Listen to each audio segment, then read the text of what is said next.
Guys, we obviously coming off another disappointing loss. I don't know that in my years of coaching high school or NAIA or Division I football, if I've ever had in 1 year 3 more difficult ones. And extremely proud of our kids and our coaches and the way that they bounce back from those and continue to compete at a high level against last Saturday night's instance, one of the nation's best, and in their place. That was possibly as much fun as, besides the outcome, that I've had in a game in a long time. Our staff enjoyed it, our kids. We had a lot of fun together and competing. Can look at a lot of different plays that could have maybe swung that a different way, but that's the case anytime you lose one that's a close one. Give credit to Coach Miles and his gang for finding a way to win it. And we kept getting up and coming back after them, and and they didn't fold. So they won that one. We've got to put it behind us, just like we've had a few others this year that were very difficult losses, and get ready for a huge game for us this Saturday night at home. Ray, you have a question?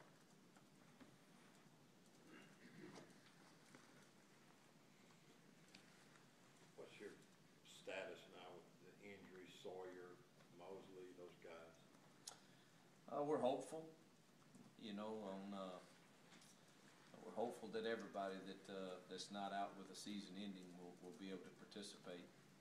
It's early in the week, so it's hard to say really either way. I mean, there's no one that's definitely out that traveled last week.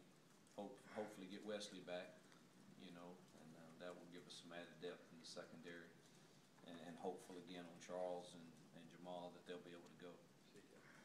CJ, I think, will be fine. Us not playing him the other night, I think, gave him probably an added couple of days to do the recovery process. He felt good this morning, so I think CJ will be fine. Coach, from a player standpoint, we want to congratulate you, your staff, and your team for a great, all we can do is everything else was right there for us. Well, thank you. It was much better walking out of that stadium than it was walking in. Yeah, well, thank you. I know that I feel your pain.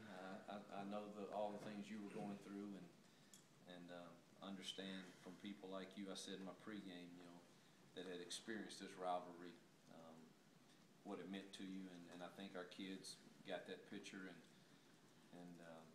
wish we could have got you the win, but they did compete, and you look at some things that they're not worth anything other than what you make them, but that team beat us last year 59-3, and Vandy beat us 30-3, and the last couple of weeks, basically the same team has taken those two teams to the wire. So I do think there's improvement being made. Certainly, that gets tired of being talked about, and we want to get over the hump and win some of these close ones. How much benefit will you get from these kids not having to go to class in terms of their rest and healing process and more treatment and that kind of stuff? I think most of that depends on the kid.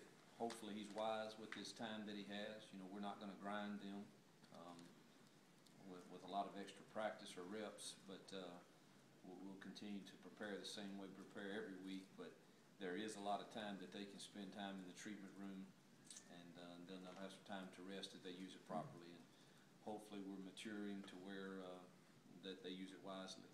But it certainly could be beneficial to us. Coaches are usually a creature of habit, but like doing the same things every week. They like to change the routine.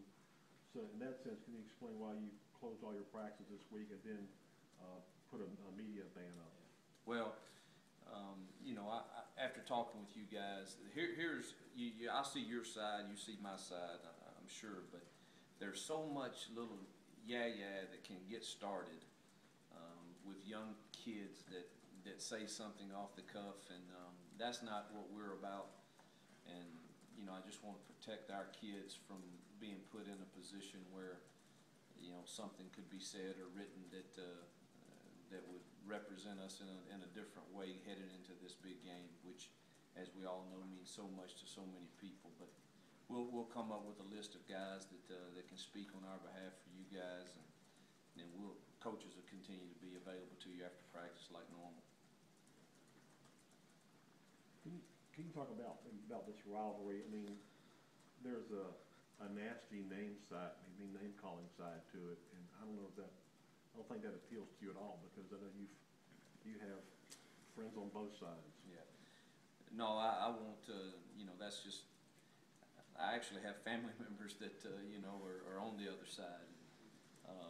And I have great respect for some coaches down there also. So I won't get into the name calling, or we have great respect for them. We want to beat them like as bad as they want to beat us, and I understand the impact it has on our program and their program and our fans and the people of this state.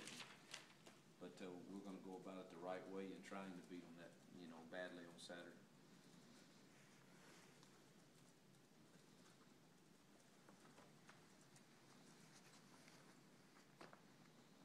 What are your emotions, going into your first day of ball as the head coach?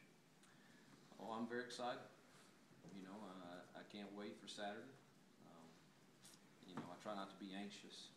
I don't think that's a good emotion to have for an entire week, but it's very difficult to fight it. You just want to get the preparation done. Feel like you give your kids a solid plan that gives them a chance to compete with a very talented and good football team, and that's kind of what occupies my mind to keep me from being overly anxious.